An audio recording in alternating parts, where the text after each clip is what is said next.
Hello everyone. तो आज हम यथार्थ हॉस्पिटल की जो कॉन्कॉल हुई है उसका हम लोग डिटेल में एनालिसिस करने वाले हैं।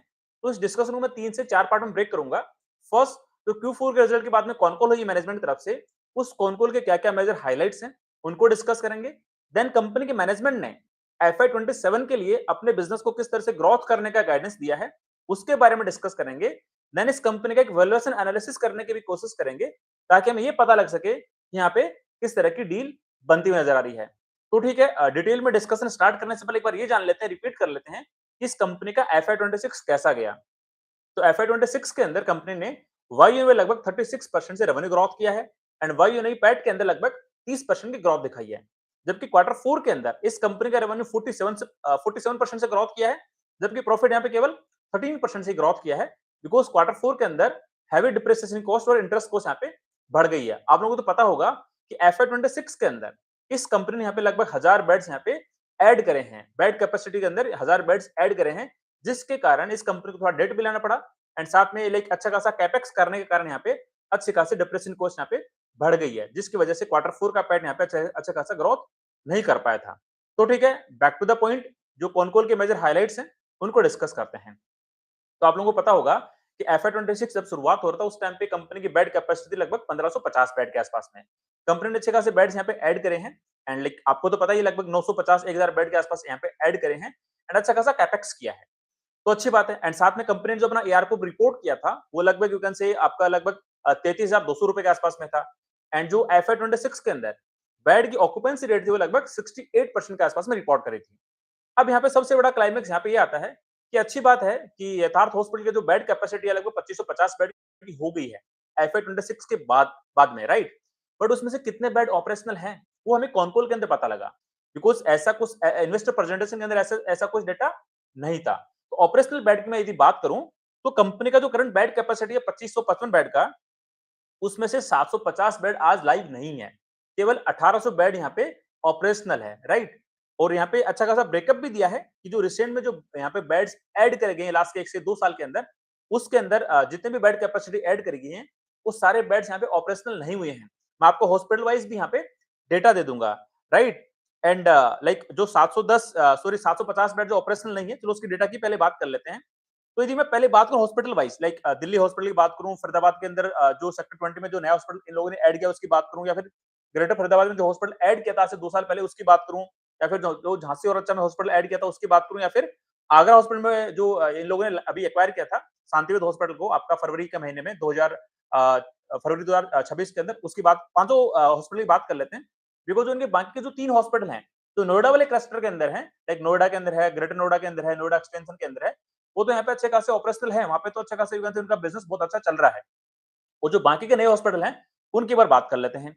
तो देखो जी, दिल्ली के मॉडल टाउन में 300 बेड यहाँ पे ऐड करे गए थे, बेड कैपेसिटी क्वार्टर 3 FY26 में ये हॉस्पिटल लाइव हुआ था, केवल 100 बेड यहाँ पे लाइव करे हैं एंड जो बेड यहाँ पे लाइव हैं उनका यहाँ पे ऑक्यूपेंसी रेट लगभग 32% के आसपास में है। और इस हॉस्पिटल जो एयरपोर्ट का नंबर बन रहा है लगभग 40,000 रुपीज के आसपास में, ये एक अच्छी बात है।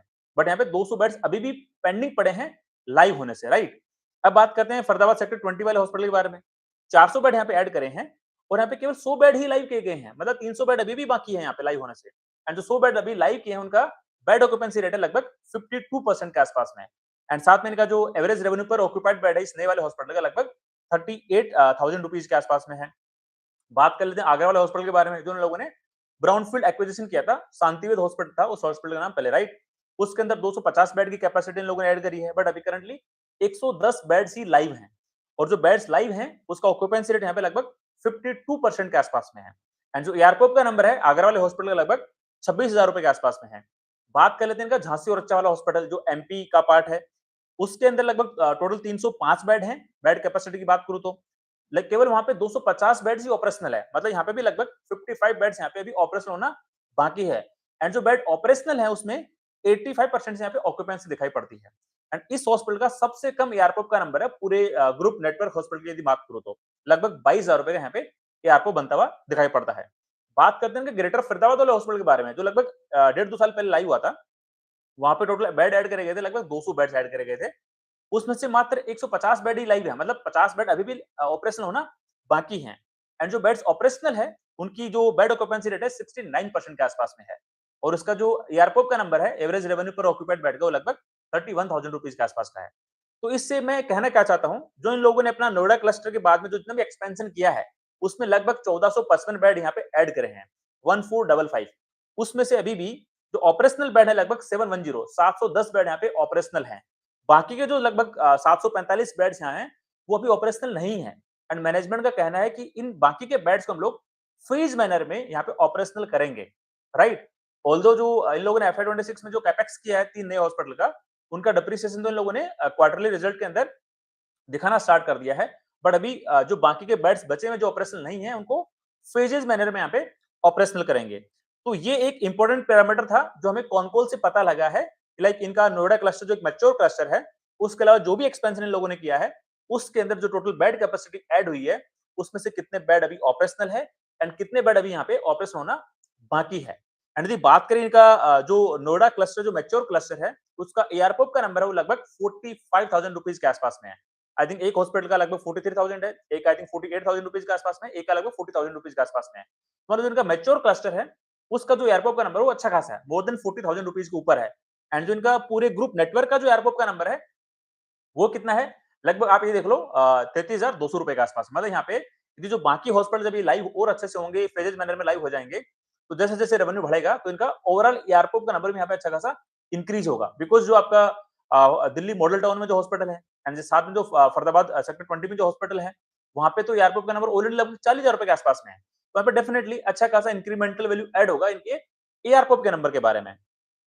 अब देखो जी, आपको पता ही है, इन लोगों ने लाइक अच्छा खासा लाइक इन लोगों ने कैपेक्स किया, तो डेफिनिटली इनका यू कैन से डेप्रिसिएशन का कॉस्ट भी बढ़ा है और साथ में लोगों ने डेट भी लिया है। तो इनका अभी जो करंटली डेट चल रहा है बैलेंस शीट में लगभग 260 करोड़ रुपए के आसपास का डेट है।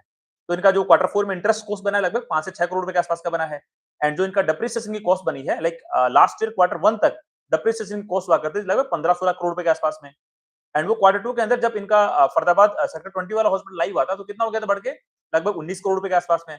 एंड जैसे ही दिल्ली का मॉडल टाउन हॉस्पिटल लाइव हुआ था इनका क्वार्टर 3 एफआई 26 के अंदर, तो इनका डेप्रिसिएशन का कॉस्ट बढ़ गया लगभग 24 से 25 करोड़ रुपए के आसपास में हो गया था।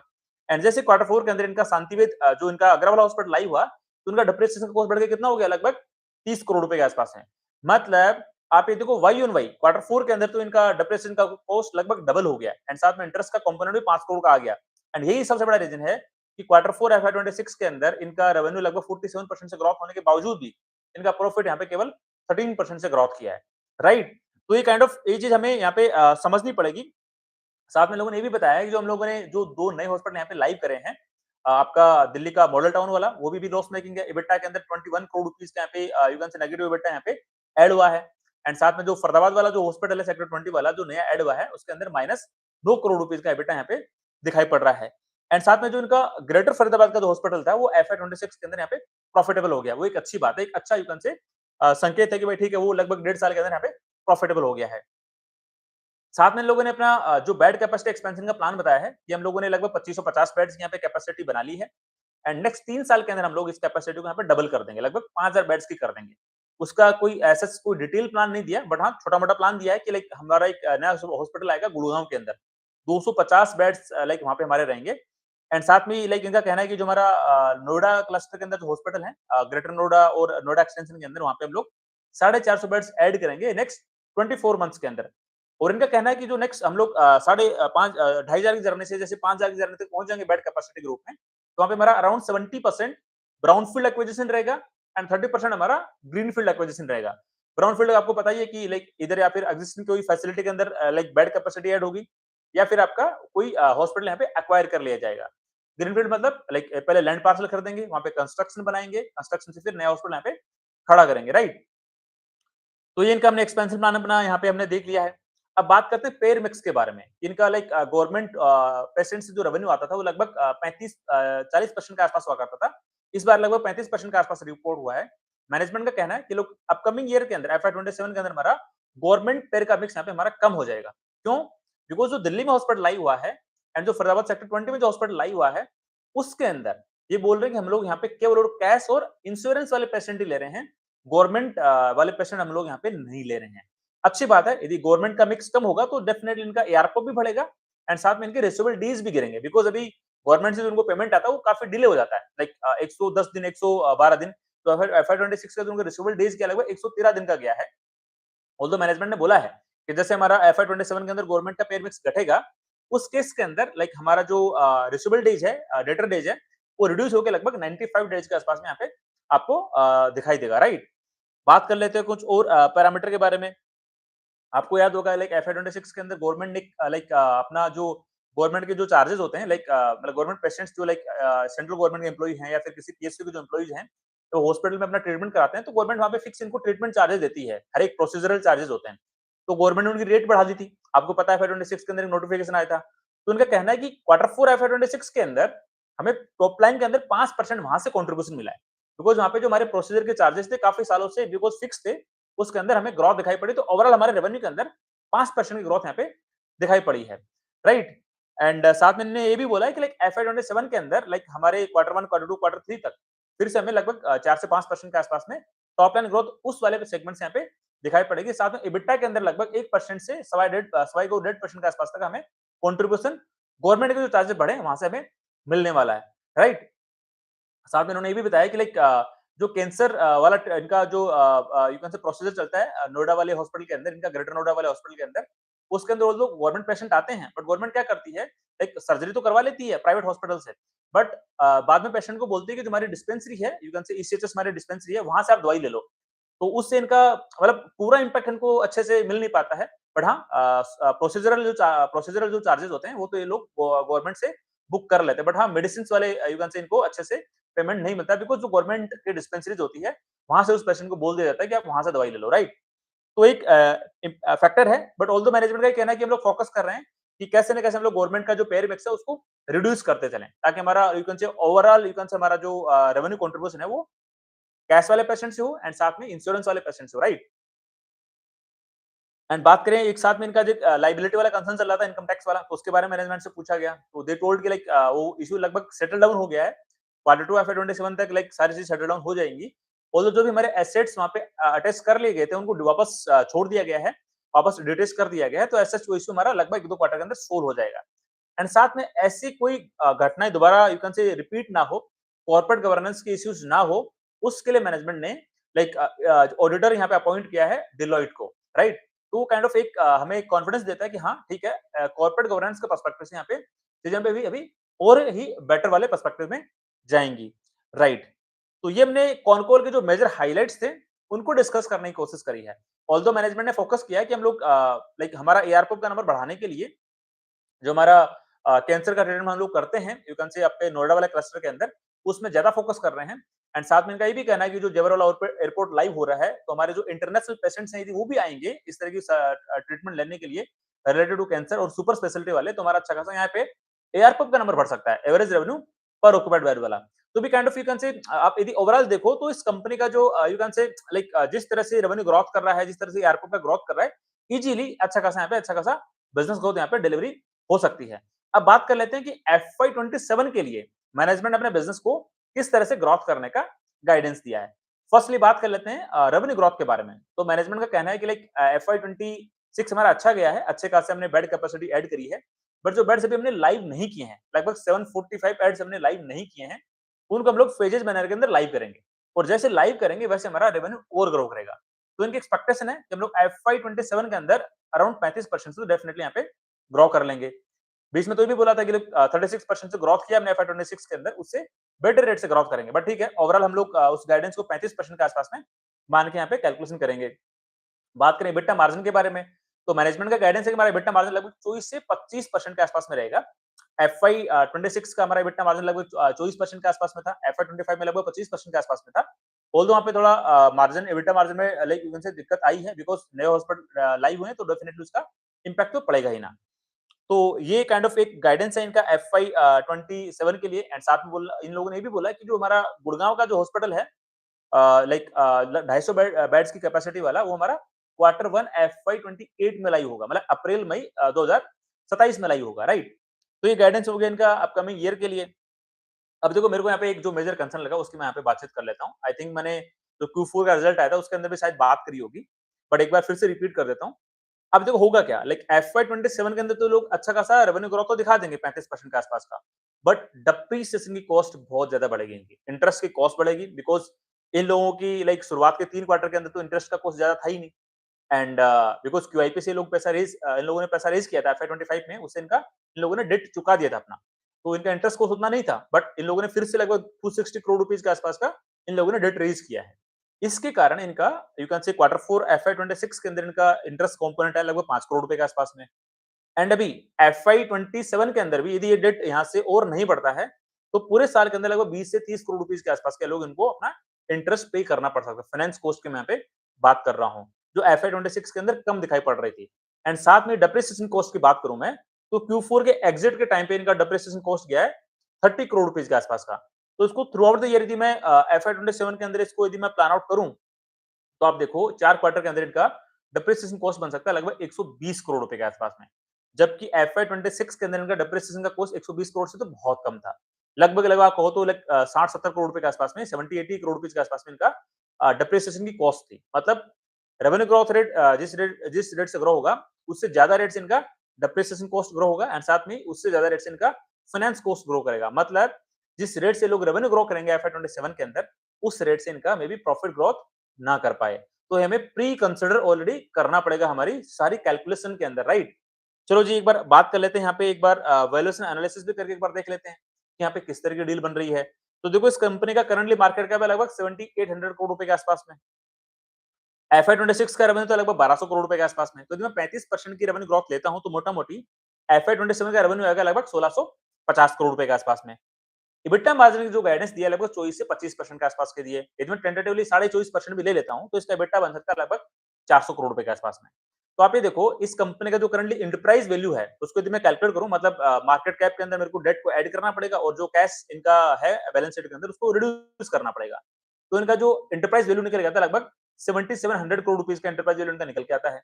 तो यदि मैं इनका जो फॉरवर्ड इबिटा आएगा उसके अकॉर्डिंग मैं ईवी टू बिटा यदि कैलकुलेट करना चाहूं, तो मेरे को 7700 करोड़ रुपीस के अंदर 400 करोड़ रुपीस के बिटा का डिवाइड करना पड़ेगा। तो इनका ईवी टू बिटा आता है लगभग 19 के आसपास में। तो मतलब ईवी टू बिटा वाले वैल्यूएशन के पर्सपेक्टिव से यदि फॉरवर्ड वैल्यूएशन का हम लोग कैलकुलेशन करें तो उसके बेसिस पे kind of you can say very attractive तो नहीं बोलूंगा, ठीक-ठाक अच्छी वैल्यूएशन पे यहाँ पे you can say fair valuation towards some attractiveness की तरफ यहाँ पे इस कंपनी का स्टॉक अभी ट्रेड करता हुआ दिखाई पड़ रहा है।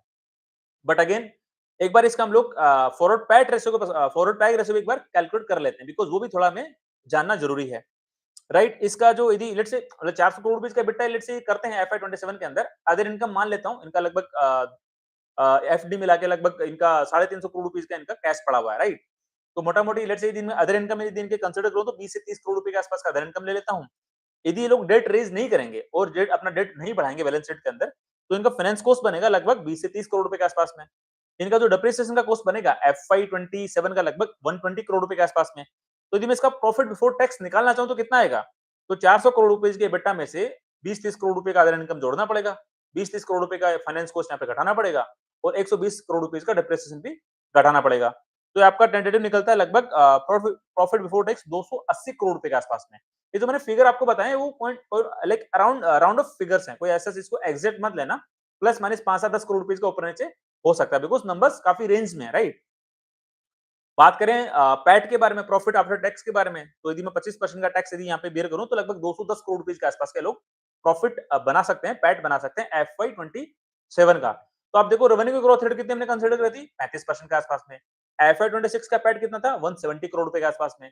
तो पैट में ग्रोथ कितनी आई, लगभग 20 से 22% के आसपास। मतलब रेवेन्यू की ग्रोथ रेट 35% होने के बावजूद भी इस कंपनी का एफवाई 27 का जो पैट ग्रोथ होगा वो लगभग 20-22-23% के आसपास में यहाँ पे दिखाई पड़ सकता है। यदि बात करें इसका फॉरवर्ड पी रेशियो के बारे में, तो कंपनी की जो करंट मार्केट कैप है उसके अंदर फॉरवर्ड पैट का यदि मैं डिवाइड करता हूं तो मोटा-मोटी इसका जो फॉरवर्ड पी रेशियो आता है लगभग 37 के आसपास यहाँ पे दिखाई पड़ता है। तो यदि मैं यहाँ पे बिजनेस ग्रोथ लिए 35% के आसपास में, तो यदि मैं इसका फॉरवर्ड पैग रेशियो कैलकुलेट करूं तो उसके लिए मेरे को फॉरवर्ड पी रेशियो के अंदर बिजनेस ग्रोथ का डिवाइड करना पड़ेगा। तो इसका फॉरवर्ड पैग आता है लगभग 1 से 1.1 के आसपास में। मतलब काइंड ऑफ जैसे हमने यूट्यूब बिट्टा के अंदर कैलकुलेट किया था वहां पे भी काइंड ऑफ ठीक बढ़िया वैल्यूएशन मिल रहा था। एंड फॉरवर्ड पैग रेशियो के पर्सपेक्टिव से भी एज ए कंज्यूमर कंपनी होने के नाते यहाँ पे भी ठीक ठाक यहाँ पे वैल्यूएशन पे ये कंपनी यहाँ पे ट्रेड करती हुई नजर आती है। तो ये हमने काइंड ऑफ इस कंपनी का एक बार वैल्यूएशन एनालिसिस करने की कोशिश करी है। अब मैं यहाँ पे दो पॉइंट और डिस्कस करने वाला हूँ। फर्स्ट, क्वार्टर वन एफआई 27 के अंदर हमें एक बहुत बड़ा शॉक मिल सकता है, सरप्राइज मिल सकता है। क्या मिल सकता है उसकी बात मैं आपसे कर लेता हूँ। क्वार्टर वन एफआई 27 के अंदर देयर इज पॉसिबिलिटी कंपनी 35% के आसपास में वाई रेवेन्यू ग्रोथ कर सकती है। But there is possibility profit के अंदर फ्लैटिश काइंड ऑफ ग्रोथ यहाँ पे रिपोर्ट हो सकती है। तो उसकी मैं पूरी कैलकुलेशन आपको दे देता हूँ। देखो इस कंपनी का एफआई 26 के क्वार्टर वन में रेवेन्यू कितना था 260 करोड़ रुपए के आसपास में। यदि मैं 35% की ग्रोथ ले लूं तो एक्सपेक्टेड रेवेन्यू कितना होगा इस साल क्वार्टर वन के अंदर 350 360 करोड़ रुपए के आसपास में। यदि मैं इसका इबिट्टा निकालूं लाइक वही आपका मार्जिन लेके जो करंट जिनका मार्जिन आया है लेट्स से मैं 24% का भी मार्जिन ले लेता हूं बिकॉज़ थोड़ा बहुत इंप्रूवमेंट यदि हो जाता है क्वार्टर 4 वाले इबिट्टा मार्जिन के अंदर बिकॉज़ क्वार्टर 4 के अंदर इबिट्टा मार्जिन था इनका 23.40% के आसपास में। यदि मैं क्वार्टर 1 के अंदर 24% का भी इबिट्टा लेता हूं तो इनका जो टेंटेटिव इबिट्टा बनता है लगभग 85 करोड़ रुपए के आसपास का बनता है 350 360 करोड़ रुपए की सेल के ऊपर, राइट। इनका जो अदर इनकम है मैं 5 करोड़ मान लेता हूं, इंटरेस्ट कॉस्ट जो फाइनेंस कॉस्ट है वो भी 5 करोड़ मान लेता हूं, जबकि जो डिप्रिसिएशन की कॉस्ट है जो क्वार्टर 4 में रिपोर्ट हुई है उसको मैं यदि ऐड यहाँ पे मानता हूं तो 30 करोड़ की इनकी डिप्रिसिएशन कॉस्ट आती है। तो नेट नेट इनका जो प्रॉफिट बिफोर टैक्स बनेगा वो लगभग 55 करोड़ रुपए के आसपास का बनेगा। तो आप ये देखो यदि मैं 25% का टैक्स निकाल लेता हूं तो इसका पैट कितना बनेगा लगभग 42-43 करोड़ रुपए के आसपास में। लास्ट ईयर पैट कितना था इनका क्वार्टर 1 के अंदर 42 करोड़ रुपए का। मतलब वाई ऑन वाई क्वार्टर 1 के अंदर Y on Y revenue growth rate 35% होने के बावजूद भी इनकी प्रॉफिट यहाँ पे प्रॉफिट की ग्रोथ रेट यहाँ पे फ्लैटिश काइंड ऑफ हो सकती है। तो ये नंबर देख के आप सरप्राइज मत होना। मे बी जब इसके Q1 के रिजल्ट आएंगे तो मे बी मार्केट इसको नेगेटिवली रिएक्ट कर सकता है। बट ये चीज मैं आपको आज ही बता रहा हूं जो मैंने एक्सपेक्टेड मेरी कैलकुलेशन करी है उसके बेसिस पे तो कुछ साफ साफ दिखाई पड़ रहा ना यार। लास्ट क्वार्टर 1 के अंदर डिप्रेसिएशन कॉस्ट 15 करोड़ रुपए के आसपास की थी। तो 15 करोड़ का खर्चा तो आपका प्रॉफिट बिफोर टैक्स में आने से पहले आपको काटना पड़ेगा। साथ में आपका जो इंटरेस्ट कॉस्ट था फाइनेंस कॉस्ट था वो लगभग 1 करोड़ रुपए का था। वो आपका भी लगभग 5 से 6 करोड़ रुपए के आसपास का होगा। तो वो लगभग 20 करोड़ रुपए का एक्स्ट्रा एक्सपेंस यहाँ पे दिखाई पड़ेगा पीबीटी के अंदर, राइट, प्रॉफिट बिफोर टैक्स के अंदर। तो इनका जो लास्ट ईयर का जो पीबीटी था और जो इस साल का पीबीटी लगभग सिमिलर से आपको दिखाई पड़ेगा एंड सिमिलर सा काइंड ऑफ इनका पैट दिखाई पड़ेगा। हाँ, यदि यहाँ पे थोड़ा मैनेजमेंट बोले कि इस बार हम लोग क्वार्टर 1 एफआई 27 के अंदर थोड़ा लोअर टैक्स बुक करेंगे, let's say 15% he tax book किया, तो उस केस के अंदर में भी पैट की ग्रोथ दिखाई पड़ सकती है। जो इन लोगों ने Q4 एफआई 26 के अंदर किया था ना कि लाइक इन लोगों ने यहाँ पे लाइक टैक्स बुक किया लगभग यू कैन से आई थिंक 17-18% के आसपास में, तो इनका पैट का ग्रोथ 13% का आया है। यदि लोग टैक्स बुक करते हैं 25% का तो there is possibility like quarter 4 FY 26 के अंदर भी इनका पैट की ग्रोथ रेट में भी यू कैन से फ्लैटिश काइंड ऑफ आती है 4 से 5% के आसपास में आती है। पर ठीक है, इस लास्ट ईयर क्वार्टर 1 एफआई 26 के अंदर इन लोगों ने 28% का टैक्स बुक किया था, इसलिए इन लोगों को इस बार Q4 के अंदर यहाँ पे ज्यादा टैक्स यहाँ पे बुक नहीं करना पड़ा। ठीक है, वो समो कैसे न कैसे एडजस्ट हो गया क्वार्टर 1 से क्वार्टर 4 के अंदर। बट इस बार तो लेट्स से हर साल हर क्वार्टर के अंदर लेट्स से 25% का ये लोग टैक्स बुक करते हैं। उस वाले केस की मैंने आपको यहाँ पे बात बताई है। उस वाले केस के अंदर डेफिनेटली इनका आप ही कह दो क्वार्टर 1 जो यहाँ पे साफ-साफ दिखाई पड़ रहा है कि ठीक है, रेवेन्यू ग्रोथ रेट में भी 35% के आसपास हो, बट पैट की ग्रोथ रेट यहाँ पे फ्लैटिश काइंड ऑफ हो सकती है। तो इसको देख के एक बार आप सरप्राइज मत होना, मतलब शॉक के अंदर मत आना कि यार ये क्या हो गया, मतलब ठीक है, यदि ऐसा कुछ रिजल्ट मे बी आएगा, यदि स्टॉक ओवर वैल्यूड होगा तो मार्केट तो इसको करेक्ट करेगा मे बी उस टाइम पे। बट अगेन एक काइंड ऑफ मेरा पॉइंट ऑफ व्यू है, मे बी लाइक यहाँ पे EBITDA मार्जिन बहुत शार्पली यू कैन से 25 26 27% पे चले जाए, पता थोड़ी है। एंड यदि लेट्स से टैक्स यहाँ पे कम बुक कर लिया जाए तो उस वाले केस के अंदर में भी पैट की ग्रोथ रेट यहाँ पे दिखाई पड़ सकती है। बट यदि मैंने जस्ट एक जनरल सिचुएशन ली है जो मैनेजमेंट के गाइडेंस है लाइक EBITDA मार्जिन की, वही मैंने EBITDA मार्जिन 24% का यहाँ पे लिया है एंड साथ में रेवेन्यू ग्रोथ रेट भी जो मैनेजमेंट के गाइडेंस वही मैंने यहाँ पे ली है एंड साथ में एक जो स्टैंडर्ड यहाँ पे जो पैट के लिए जो टैक्स बनता है पीबीटी के बाद में वो मैंने यहाँ पे कंसिडर किया है। तो उसके बेसिस मैंने यहाँ पे आपको एक कैलकुलेशन देने की कोशिश करी है, राइट। अगेन लाइक ऐसे कोई शॉक मत कर लेना लाइक क्वार्टर 1 के रिजल्ट के बाद में यार ये क्या हो गया, 35% की रेवेन्यू ग्रोथ रेट, पैट यहाँ पे फ्लैटिश ग्रोथ कर रहा है, राइट। एंड क्वार्टर 4 27 के अंदर इसका उल्टा होगा, कैसे होगा वो भी आपको बता देता हूँ। देखो जी, रेवेन्यू की ग्रोथ रेट 35% के आसपास में आएगी और यू कैन से इबिट्टा इनका बनेगा समथिंग मतलब रेवेन्यू इनका बनेगा समथिंग 460 करोड़ रुपए के आसपास में। इबिट्टा यदि मैं निकालूं 25% यू कैन से के बेसिस पे, बिकॉज़ काफी सारे हॉस्पिटल इनके मैच्योर हो जाएंगे, मतलब दिल्ली वाला हॉस्पिटल और इनका जो फरीदाबाद वाला, तो इनके इबिट्टा मार्जिन में भी बढ़ सकते हैं। तो इनका लगभग इबिट्टा बनेगा लगभग 115 करोड़ रुपए के आसपास में। 5 करोड़ की अदर इनकम, 5 करोड़ की फाइनेंस कॉस्ट, 30 करोड़ का डेप्रिसिएशन, तो इनका जो पीबीटी बनेगा लगभग 85 करोड़ रुपए के आसपास का बनेगा। यदि इनका जो पैट बनेगा वो लगभग 63 से 64 करोड़ रुपए के आसपास का बनेगा। इस साल Q4 के अंदर इनका पैट कितना था, लगभग आपका आई थिंक 5 करोड़ रुपए के आसपास में था। तो इनका पैट का ग्रोथ कितना आएगा एफआई 27 के Q4 के अंदर में भी 40% के आसपास में। तो यहाँ पे दूसरा सरप्राइज है कि यार 35% की revenue growth rate quarter 4 FI 27 के अंदर और पैट की ग्रोथ रेट में भी अराउंड 40% के आसपास में। तो वो सबसे पीछे रीजन यही है कि लाइक इनके जो लास्ट एफआई 26 के अंदर लास्ट ईयर के अंदर इनके जो मल्टीपल हॉस्पिटल लाइव हुए ना, क्वार्टर 2 के अंदर इनका फरीदाबाद सेक्टर 20 वाला हॉस्पिटल लाइव हुआ तो उसका डेप्रिसिएशन ऐड हो गया। क्वार्टर 3 के अंदर इनका दिल्ली का मॉडल टाउन हॉस्पिटल लाइव हुआ तो उसका डेप्रिसिएशन ऐड हो गया।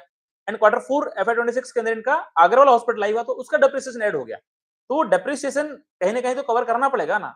तो मतलब आपका क्वार्टर 1 FY27 से शुरुआत होगा may be flattish kind of profit growth. Quarter 2 के अंदर मे बी अराउंड 20% के आसपास प्रॉफिट ग्रोथ रेट। क्वार्टर 3 के अंदर में भी अराउंड 30% के आसपास की profit growth rate and may be quarter 4 के अंदर 40% के आसपास की प्रॉफिट ग्रोथ रेट। ओवरऑल जोड़ देंगे तो वही लगभग 20, 22, 23% के आसपास की वाई ऑन वाई प्रॉफिट की ग्रोथ रेट यहाँ पे देखने को मिल सकती है। तो काइंड ऑफ मैंने इस यथार्थ हॉस्पिटल के बारे में जो इनका लेटेस्ट कॉन कॉल हुआ है, उसके मेजर हाइलाइट्स क्या हैं, किस तरह का इनका FY27 का बिजनेस ग्रोथ लेने का करने का जो गाइडेंस है उसको डिस्कस किया एंड एक वैल्यूएशन एनालिसिस भी आपको यहाँ पे करके देने की कोशिश करी है। तो काइंड ऑफ एक मैंने मेरा इस कंपनी के बारे में होल एनालिसिस के बारे में मेरा पॉइंट ऑफ व्यू मेरा एक पर्सपेक्टिव शेयर करने की कोशिश करी है कि मेरी तरफ से कोई स्टॉक रिकमेंडेशन बिल्कुल भी नहीं है। आप लोग अपनी खुद की रिसर्च करना, खुद एनालिसिस करना एंड जो आपके इन्वेस्टमेंट एडवाइजर हैं, उनसे डिस्कस करके डिसाइड करना कि आपको इस कंपनी को अपनी वॉच लिस्ट का पार्ट बनाना है या फिर पार्ट नहीं बनाना है। एंड बिकॉज़ मैं बारी-बारी से आप लोगों को बोलता रहता हूँ कि I am not a SEBI registered research analyst, I am not a SEBI registered investment advisor, so I am not authorised to give any stock recommendations. मेरा बस केवल इतना इंटेंट होता है कि मैं आप लोगों को इतना सिखा दूं, इतना समझा दूं कि आप लोग भी as a independent growth investor बन के खुद की पोर्टफोलियो का डिसीजन इंडिपेंडेंटली खुद से ले सको। तो ठीक है, यदि आपकी कोई क्वेरी क्वेश्चंस हैं तो डेफिनेटली आप कमेंट सेक्शन के अंदर पूछ सकते हो। आई विल ट्राई, मैं आपकी सारी क्वेरीज का रिप्लाई करने की कोशिश करूं। तो ठीक है, मिलते हैं नेक्स्ट वीडियो में, तब तक थैंक यू, बाय बाय।